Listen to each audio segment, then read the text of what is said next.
পরিপ্রশ্ন তৃতীয় ভাগ। স্বামী গুরু মহারাজের সাথে কথোপকথন। সম্পাদনা স্বামী রীতানন্দ। প্রশ্ন: ঠাকুর বলেছেন সচ্চিদানন্দই গুরু, তাহলে আমাদের গুরুকে? মহারাজ: মদগুরু জগৎগুরু। যিনি আমার গুরু তিনি জগতের গুরু। তোমার গুরুকে? ঈশ্বর আমার গুরু, আবার কে? এসব কথা ভাববে, মনে মনে চিন্তা করবে। গুরু একমাত্র তিনি। গীতায় শ্রীকৃষ্ণকে অর্জুন বলছেন, তুমি গুরু। ভগবান গুরু, সেই বিষয়ে কোনো সন্দেহ নেই। মানুষ গুরু সেই ভগবানের ক্ষুদ্রাতি ক্ষুদ্র প্রতিফলন। তাই তিনি অমর, তিনি সব দিতে পারেন। ঠাকুর বলেছেন, গুরুকে আগে পরীক্ষা করে নিবি, তারপরে বিশ্বাস করবি। বিশ্বাস করবার পর তা যেন আর না নড়ে। আগে দেখে নেবে, তারপর নিজেকে তাঁর কাছে ছেড়ে দেবে। তার ফলে তোমার বিশ্বাস অটল থাকবে। আমরা প্রতিমা পুজো করি, পুজোর শেষে প্রতিমাকে বিসর্জন দিই। আমরা প্রতিমাতে ঈশ্বরত্ব আরোপ করি, পূজা করি, পরে বিসর্জন দিই। কারণ প্রতিমা ঈশ্বর নয়। আমার এই দেহটা যখন জন্মেছে, এর মৃত্যুও অবধারিত। আমি কি চিরকাল বেঁচে থাকব? তোমরা যদি দেহটাকে গুরু বলে মনে করো, তাহলে গুরুবাদ দেহবাদে পরিণত হয়ে যাবে। গুরু এক, সকলের গুরু সেই একজন ঈশ্বরই গুরুর মধ্যে দিয়ে আসেন। গুরু কি আলাদা আলাদা হয়?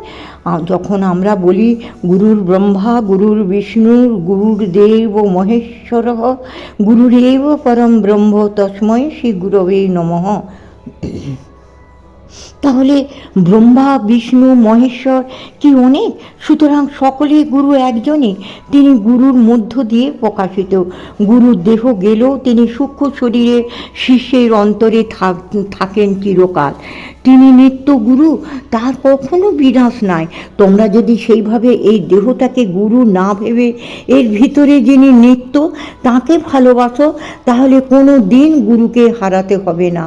গুরু সেইভাবেই চিরকাল তোমাদের মধ্যে থাকবে। তা না হলে কিসের গুরু?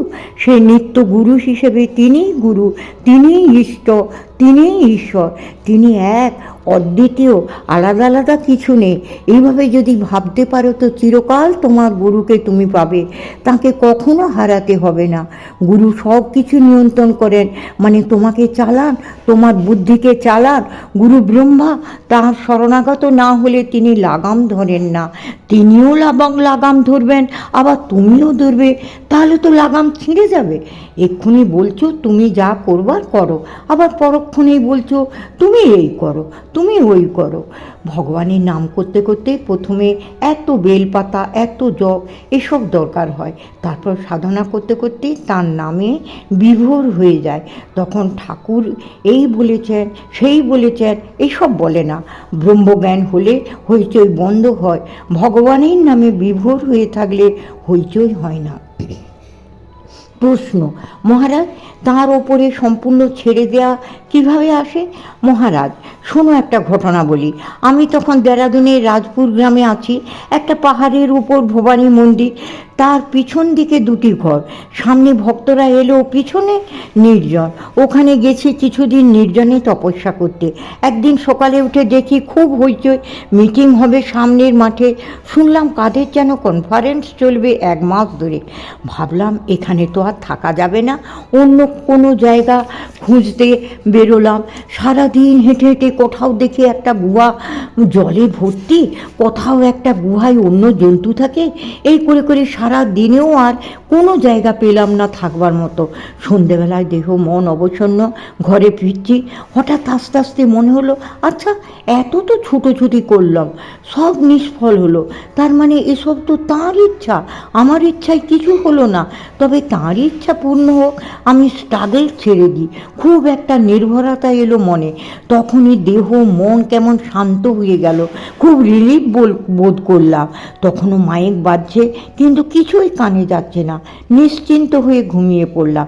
সকালে ঘুম থেকে উঠে দরজা খুলে দেখি সব একদম চুপচাপ, কেউ কোথাও নেই। কী ব্যাপার? না, ওরা সব চলে গেছে, কি একটা অসুবিধার জন্য এখানে আর কনফারেন্স হবে না। আমরা সবটাতেই অধৈর্য হই, তার উপর নির্ভর করলে সব ঠিক হয়ে যায়। প্রশ্ন, এই নির্ভরতা কি করে হয়? মহারাজ, তাঁর দয়া হলে তবেই হয়, তবে চেষ্টা করতে হবে যাতে নির্ভরতা হয়। প্রশ্ন, ভাবিলে ভাবের উদয় হয়, যেমন ভাবো তেমনি লাভ, মূল সে প্রত্যয়, কালীর ভক্ত জীবন মুক্ত নিত্যানন্দময়। কালীপদ সুধাহরে চিত্ত ডুবে রয়, যাগ যজ্ঞ পূজা বলি কিছু কিছু নয়। এর তত্ত্বার্থ কি মহারাজ? মহারাজ, প্রত্যয় মানে বিশ্বাস। এই বিশ্বাস ঠাকুরের কৃপা হলে হয়, সেজন্য তাঁর কাছে প্রার্থনা করতে হয়। তাঁর কাছে প্রার্থনা করলে সবই পাওয়া যায়। তবে কি চাইতে হবে তা আমরা জানি না, আমরা লাউ কুমড়োই চাই, তাঁকে চাই না। যেমন ভাব ভাব তেমনি লাভ, মানে তো বোঝো। তাই শুধু কৃপা চাইতে কৃপাই চাইতে হয়। তবে কৃপা চাইলে যে পাবে তা নয়, তিনি কখন কৃপা করবেন তিনি জানেন। তাই তাঁর উপর সম্পূর্ণ নির্ভর করে ভরসা রাখতে হয়। জ্ঞান বিচার যাগযজ্ঞ এসব কঠিন পথ, পূজা হোম তপস্যা, তার উপর ভক্তি বিশ্বাস আনার জন্য। আর যাগযজ্ঞ তো স্বর্গে যাবার জন্য, যাতে আরও ভোগ করতে পারে।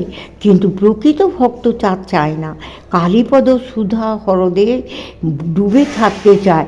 একমাত্র ভক্তি বিশ্বাসেই তাকে সহজে পাওয়া যায়। তাই ঠাকুরের শ্রীচরণে আন্তরিক ভালোবাসা আর শরণাগতি ছাড়া উপায় নেই। প্রশ্ন, পুরুষাকার আর শরণাগতি কি এক? মহারাজ, দুটোর মানে এক নয়। পুরুষাকার হচ্ছে চেষ্টা করা, রোগ চাই, আর শরণাগতি হচ্ছে তাঁর কাছে নিজেকে সমর্পণ করা। ঠাকুরের কাছে প্রার্থনা করতে হবে, বলতে হবে আমার কিছু ইচ্ছা নেই, তোমার ইচ্ছাই আমার ইচ্ছা, তোমার ইচ্ছা করো হে পূর্ণ আমার জীবন মাঝে। প্রশ্ন, মহারাজ, ঠাকুরকে কিভাবে ভালোবাসবো? মহারাজ, মা যেমন সন্তানকে ভালোবাসে সেই রকম করে, যেমন ছোট্ট মেয়েরা পুতুল খেলে, খেলতে খেলতে ভালোবেসে ফেলে, সেই পুতুল ভেঙে গেলে কেঁদে ভাসিয়ে দেয়,